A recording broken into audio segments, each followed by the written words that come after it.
As you were grabbing my gift, I did just lightly put out there that Michigan's favored by 21.5, and they should take that bet. 21.5 against who? Fresno State. Let me scroll through. Since we don't have the gambling show this week, it's probably We'll just throw a couple bets out there for the boys. We should let people know where our heads are at. I have a wild parlay to throw out there. A wild parlay by the Slug. Presented by the Slug. Now let's start with this game first. We'll just start with this. We'll start with this. We are traveling to Texas A&M for Texas A&M versus Notre Dame. A&M is favored by 3 points right now. There's a Twisted Tea tailgate happening from 3 to 6 p.m. that the boys will be at. So come look us up outside of Kyle Field. Right. Just to let you guys know. But outside of Kyle Field.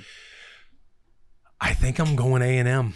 Are you really? A&M's favored by 3, but there's just something in the air that makes me think like maybe they'll be tough this year because they have some insane recruiting classes. They obviously have a new staff. Mm-hmm. They're going to come out fired up. Especially Kyle Field, like that place is one of the loudest places in college football. I heard. I can't wait to hear Dude, that. You're going to love it, man. We got ref screwed us over in our game at Kyle Field, and that's legit. Woof. That's legit. Sherm had a couple of good points about Notre Dame. I'd like you to say those before I make my pick. Okay. You want me to tee it up for you? Yeah. Okay, Sherman does not like Notre Dame.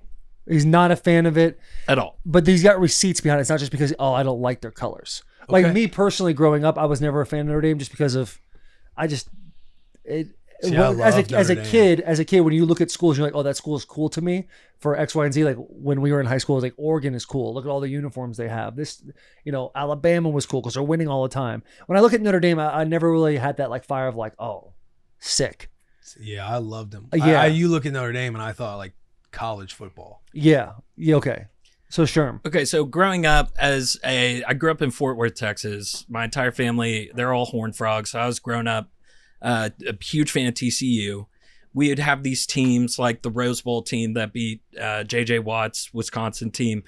Great TCU teams come through. They don't get the BCS bid. They don't get to go to the ship. But these suspect Notre Dame teams, every single time in the media, they're the media darlings. They're always making the big games. They're 0-for in every single New Year's 6, BCS, and CFP game. They are 0-for. And I believe it's like 0-for-6. And that's what drives me crazy is if you look at their schedule this year, this A&M game is it.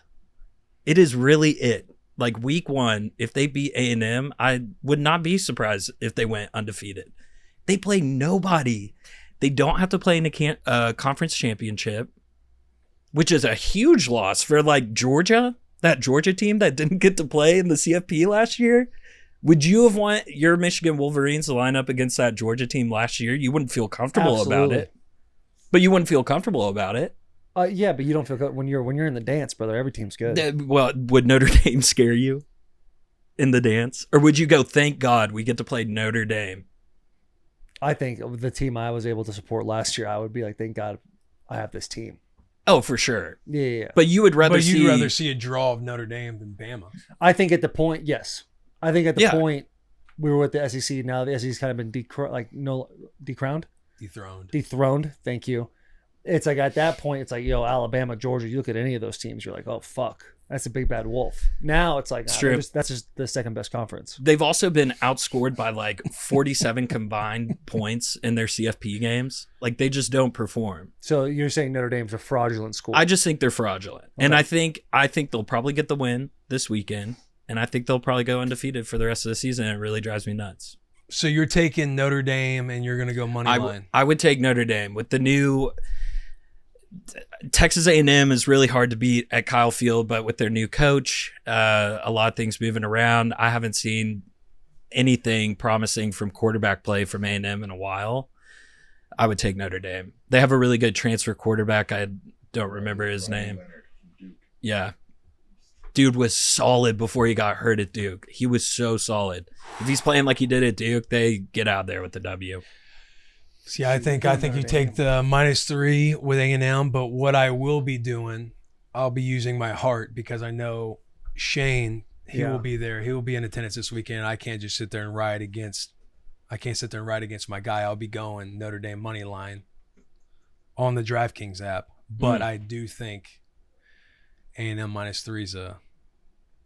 That's the play. Would be the play. Are you wearing Notre Dame stuff too?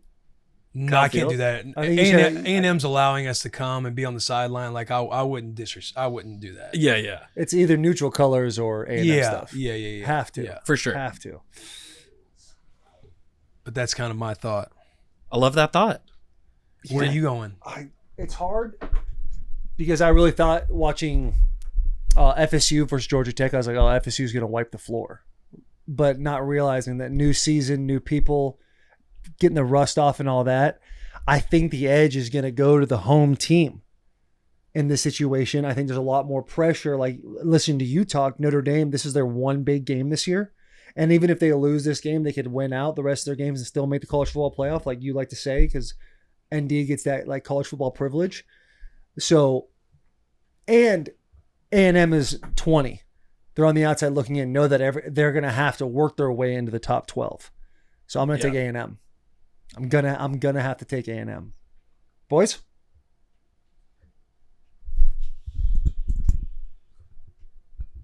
I don't have too much information backing. I don't follow A&M and Notre Dame too well, but I am curious outside of the gambling perspective to see the Yale leaders in person. And I'm not going to say anything nasty because A&M has been gracious enough to host us, but I'm interested to see this cult mentality that they have building at A&M. I think that's going to be fun. But if I had to pick a winner, I've heard that Kyle Field is extremely loud, being the first game of the season, shaking the rust off everything. I think they could get a good home dub. And I'd like to see A&M win for the sake of our experience. So I think I'll be not rooting for A&M, but rooting for a good environment, which usually ends with a home team win. So hopefully it's the Aggies. But that's a good thought process to have. That's a good thought process. So we'll see. But the Yale leaders still in question. Always have. That's all right. Yeah, it's okay. We'll see. It's all right. And then there's nothing wrong with asking questions. Yeah. Curiosity. I'm most excited to see the dog. They got a border collie Sheltie maybe or what's its name? Reverly. Can't wait to meet you. Seen a lot of great things about you. With that being said, I did grow up Catholic, so I have to rock with Notre Dame, and I didn't know Shane was going to be there, so I'll be rocking. I'll be on the Shane train. I'm also on the Shane train with the Gamecocks. Will also win this week. I'm going Notre Dame. All right. I like Georgia -13.5 over Clemson. Yes, I think Georgia will wipe the floor with them in Atlanta. And I always feel like, especially the last few years, JP, correct me if I'm wrong, but Clemson doesn't usually start off that well, or they have in recent years. Yeah, I mean they never have any hard games in the beginning, so I like Georgia -13.5. They're gonna be pissed off. The marriage between Dabo and Clemson has kind of fallen apart too. Yeah. Really, the marriage between Dabo and I think the current college football, because he doesn't like the portal, he doesn't like NIL. Obviously, they're paying guys, but he is out there like, we don't need to go to the portal. Like, our recruiting class is our portal. Like, you weren't good enough to come here in the first place type deal. They only got 2 guys, right, from the portal over the last 3 years. And I think they're both like grad guys. I think you like Georgia? Yeah, I think Georgia's a tough ball club this year. Oh yeah, yeah. Every year. I think they're gonna. You can even bump those numbers up. This is a team that's won like 30-something and won in the last few years. Yes. This is more of a hope than anything, but I hope Colorado covers against North Dakota State. They're favored at 9.5. That is a game, I'm telling you. And it's not because Colorado is going into Nebraska the next week.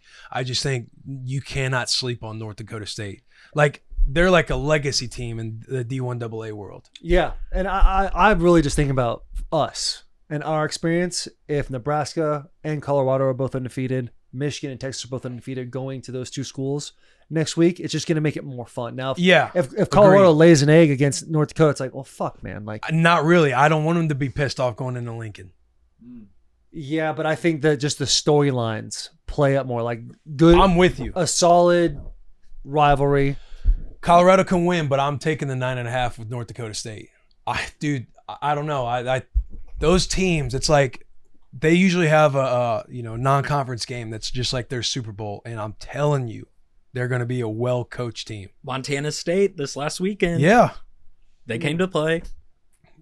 I do have that 5-leg parlay dialed up. Yeah. Let's hear that. Hang on, let me go one more. Okay. Miami -2.5 at Florida. I like Miami. I think Miami can win the ACC this year, and I think Miami can be in the college football playoff. Man, I'm kind of wanting to buy Virginia Tech too, but Miami -2.5 at Florida.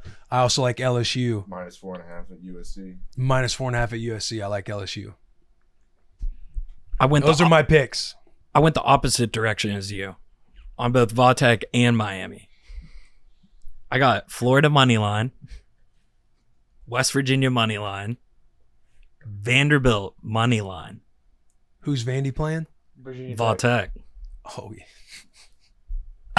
I got TCU to cover and Oklahoma State to cover. Is that TCU's your parlay? playing. That's my parlay. Vanderbilt Vanderbilt money line's +400 at that bottom. What are the odds on that? Oh, they're high. Yeah, The odds are high. We're looking at +14,000. $10 to win $1,400. There ain't no way Vandy's beat Virginia Tech. I hope you're wrong, because I took Vanderbilt money line. Come on. I like North Dakota State with the points. I like, again, Hart, Notre Dame money line. I like LSU at USC covering, and I like Miami covering at Florida, and I like Georgia covering at home against Clemson. Those are mine. I like Georgia. I don't think Georgia's just going to cover. And you want a futures bet? We already know that I'm all about this, but the over/under for Nebraska's win total 7.5. Over. You're -27.5 against UTEP this weekend. We're not going to touch that. If there's anything I've learned, it's just not bet on Nebraska games. Because if I bet the cover there, and Nebraska wins, I'm like going to be bummed if they don't cover. You know what I mean? I don't like being in that. It's spin a massive zone. line too. I'll probably take the money line just in the parlay or something. In these early games where like good teams are playing really bad teams, like Ohio State's favored by 50.5 versus Akron. 50. I think you get to a point where you're pulling your starters at halftime and it doesn't get to a 50-point deficit. So I would take Akron in that. But imagine the third team Alabama against Alabama? Akron. Yeah, Ohio did you State? say- Ohio State. Oh, Ohio State. Ohio Imagine State. a third team Ohio State playing against Akron. Yeah, I just They're don't- covering that if it was 18.5. South Carolina's favored by 20.5 against Old Dominion. South Carolina could be scrappy this year. Now, one team that I like that has a big number attached to them is Tennessee. They're 38.5. And remember the argument last year when Jack and I were going toes on Michigan and Tennessee, and like good teams always cover. Tennessee always happened to cover these types of games. So I would lean Tennessee in They this got a one lot too, of firepower. 38.5. Yeah, they got a lot of firepower.